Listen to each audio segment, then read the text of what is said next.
ओम शांती. आजची मुरली आहे 18/6/2025. आज बाबा सांगतात, माझ्या गोड मुलांनो, या ठिकाणी रुद्र ज्ञान यज्ञ स्वतः भगवंत रचत असतात आणि या यज्ञामध्ये तुम्हाला सर्व काही स्वाहा समर्पण करायचं आहे. कारण तुम्हाला आपल्या घरी जायचं आहे. घरी जाण्याच्या अगोदर आपल्याकडे जे काही आहे ते सर्व यज्ञामध्ये समर्पण करायचं आहे. बाबा प्रश्न विचारतात, संगमयुगावर असा कोणता वंडरफुल खेळ चालत असतो? तर बाबा आश्चर्याने उत्तर सांगतात की भगवंताने ह्या संगमयुगावर जेव्हा यज्ञ रचला तेव्हा मायाने विघ्न टाकले. हा खरोखरच संगमयुगावर हा वंडरफुल आश्चर्यकारक खेळ आहे. बाबा म्हणतात, असा यज्ञ पूर्ण 5000 वर्षाच्या कल्पामध्ये कधीही रचला जात नाही. म्हणजे दर 5000 वर्षांनीच हा यज्ञ रचला जातो आणि ह्या यज्ञाचं नाव आहे राजस्व अश्वमेघ यज्ञ. ह्या स्वराज्य प्राप्त करण्यासाठी बाबा सांगतात, असुर इथे विघ्न टाकणारच आहे. असुरांचं काम आहे विघ्न टाकणं आणि आपण ब्राह्मण यज्ञाचे रक्षक आहोत, तर आपलं काम आहे विघ्न प्रूफ बनणं. बाबा म्हणतात, माया वेगवेगळ्या रूपाने येऊ शकते, परंतु तुम्हाला मायाचे वेगवेगळे रूप हे समजले पाहिजे. आता बाबा या ठिकाणी सांगतात, मुलांनो, हे दुःखधाम आहे, तुम्हाला सुखधामामध्ये जायचे आहे. यासाठी तुम्ही बुद्धीने आता दुःखधामाला विसरून जावा. कारण जोपर्यंत तुमची बुद्धी ह्या पुराण्या दुनियामध्ये राहील तोपर्यंत तुम्हाला नवीन सुखाची अनुभूती ही कधीही होऊ शकणार नाही. बाबा म्हणतात, इथे जे गरीब आहेत ते तिथे सावकार बनणार आहे आणि जे इथे सावकार आहे ते तिथे गरीब बनणार आहे.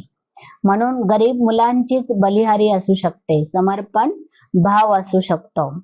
बाबा म्हणतात की या ठिकाणी माझ्या यज्ञाची संभाळ करणारे सुद्धा बाबांचे गोर गरीब आणि साधारणच मुलं आहे. कारण त्यांना यज्ञाची आणि बाबाची कदर आहे. म्हणून बाबांना टायटल दिलेलं आहे गरीब निवाज. बाबा सुद्धा गरीब मुलांवरच समर्पण होत असतात, गरीब मुलांचंच ऐकतात आणि गरीब मुलांवरच बलिहार जात असतात. तर बाबा सांगतात, मुलांनो, आता इथे कोणताही नवीन उपद्रव करून घेऊ नका, नवीन कर्म संबंध जोडू नका, नाहीतर तुम्हाला पुन्हा तो हिसाब किताब चुकतो करण्यासाठी ह्या पुराण्या दुनियामध्ये पुन्हा यावं लागणार आहे. बाबा सांगतात, आता तुम्ही पुराण्या दुनियामधून गेले की गेले, तुमची बुद्धी बार बार ह्या पुराण्या दुनियामध्ये फसता कामा नये. तुमचं काम आहे शिकणं आणि इतरांना शिकवणं. पवित्र बना आणि इतरांनाही पवित्र बनवा. जर नाही बनले तर बाबा सांगतात तुम्हाला दंड पडेल, बाबांचं नाव सुद्धा बदनाम होईल. आणि असं म्हटलेलं आहे, घोड्यावरनं जर कोणी पडला तर तो उठू शकतो, पण एकदा जर सद्गुरूच्या दिलामधून पडला तर तो कधीही उठत नाही. त्याला बाबा सांगतात, सद्गुरू का निंदक ठर न पाये. म्हणून आपलं कर्म असं ठेवा, आपली चालचलन अशी ठेवा की आपल्या बाबांचं नाव आपल्या कर्मामुळे कधीही बदनाम होता कामा नये. बाबा सांगतात की भले साधारण रूपामध्ये राहा, परंतु तुमचा विचार मात्र श्रेष्ठ ठेवा, धारणा मात्र तुमची श्रेष्ठ ठेवा. कारण जितकी उच्च धारणा तेवढं उच्च पद तुम्हाला मिळू शकेल. बाबा सांगतात, जे नशिबान मुलं आहेत ते शिक्षण एवढं पटकन घेतील, त्यांना ते पटेल आणि ते कधीही बहाणा किंवा कारण सांगणार नाही. जे सावकार असतील ते बाबा म्हणतात त्यांना आता वेळ नसतो आणि ते म्हणतात की आम्हाला वेळ नाही. पण बाबा सांगतात, जे कारण सांगतात तर त्यांना कधीही निवारण मिळत नाही. पुढे बाबा सांगतात की मुलांनो, जादा ते जादा ध्यान तुम्ही योगावर द्या. असं बऱ्याच माता बहिणी सुद्धा म्हणतात की बाबा आमची ध्यान धारणा होत नाहीये. तर आज बाबा त्यांच्यासाठी सांगतात की मुलांनो, जरी तुमची धारणा नाही झाली तरी तुम्ही अल्फ आणि बे हे दोन शब्द बुद्धीत ठेवा. म्हणजे बाबा आणि बादशाही या दोन गोष्टींना आठवत राहा, तरी तुम्हाला राजाई मिळेल. पुढे बाबा सांगतात की आता मुलांनो, टाइम खूप थोडा आहे, त्याच्यामुळे इकडे तिकडे वाह्यात गोष्टींमध्ये तुम्ही तुमचा वेळ कधीही वाया घालवू नका. कारण शरीरावर कोणताही भरोसा नाही. आता दुनियामध्ये फास्ट रीतीने परिवर्तन होत आहे. जर दुनियामधलं तीव्र गतीने परिवर्तन होत आहे, तर मुलांच्या पुरुषार्थामध्ये सुद्धा तीव्र गती येणं खूप खूप गरजेचं आहे. खरी कमाई 21 जन्मासाठी आत्ताच तुम्हाला तयार करायची आहे. शरीरावर कोणत्याही प्रकारचा भरोसा नाहीये, याच्यासाठी बाबा सांगतात थोडा सुद्धा आलेला चान्स तुम्ही कधीही घालवू नका. आता नष्ट मोहा बनून रुद्र ज्ञान यज्ञ जो बाबाने रचलेला आहे, त्याच्यामध्ये सर्व काही स्वहा करा. आपल्या स्वतःला ट्रस्टी आणि निमित्त म्हणून चला. साकार बाबा जे होते त्यांच्या पावलावर पाऊल देऊन चला. पुढे बाबा सांगतात की ईश्वरी नशा द्वारा पुराणी दुनियाला विसरणारे तुम्ही खरे सुख शांती प्राप्ती स्वरूप आहात.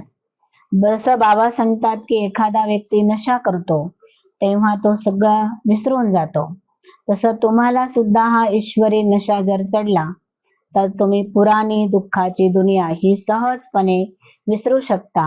याच्यामध्ये कोणतंही नुकसान किंवा तोटा होणार नाही.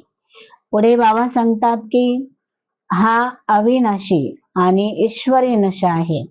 याच्यामध्ये जेव्हा तुम्ही राहाल तेव्हा सर्व प्राप्ती संपन्न बनून जाल. तुमच्या बुद्धीमध्ये एक बाबा दुसरा न कोई या स्मृतीला नेहमी जागृत ठेवा, तर ही स्मृती तुम्हाला नेहमी शक्ती देत राहील. आता बाबा सांगतात एक दुसऱ्यांना बघण्याऐवजी बाबांना बघा आणि बाबांनाच फॉलो करा. मुलं एक दुसऱ्यांना बघतात आणि एक दुसऱ्यांची कमजोरी पाहिली की मग बाबा सांगतात मुलं आळशी होतात. तर एक दुसऱ्यांना भाऊ बहिणींना कधीही बघायचं नाही. बघितलं तरी विशेषतः पहा, कमजोऱ्या कधीही बघू नका. बाबा म्हणतात अव्यक्त इशारा आहे, आत्मिक स्थितीमध्ये राहण्याचा अभ्यास करा आणि अंतर्मुखी बना.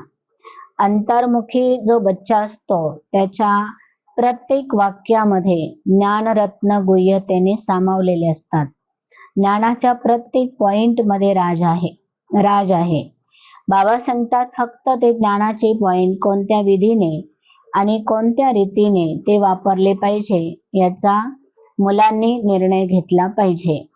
बाबा सांगतात की मुलांनो, असं मनन चिंतन वाढवा की जसं सागराच्या तळाशी गेल्यानंतर माणिक मोती हिरे मिळतात, तसं तुम्हालाही ज्ञानाच्या सागराच्या तळाशी जेव्हा जाल तेव्हा तुम्हाला खूप खूप रत्न प्राप्त होतील. ओम शांती.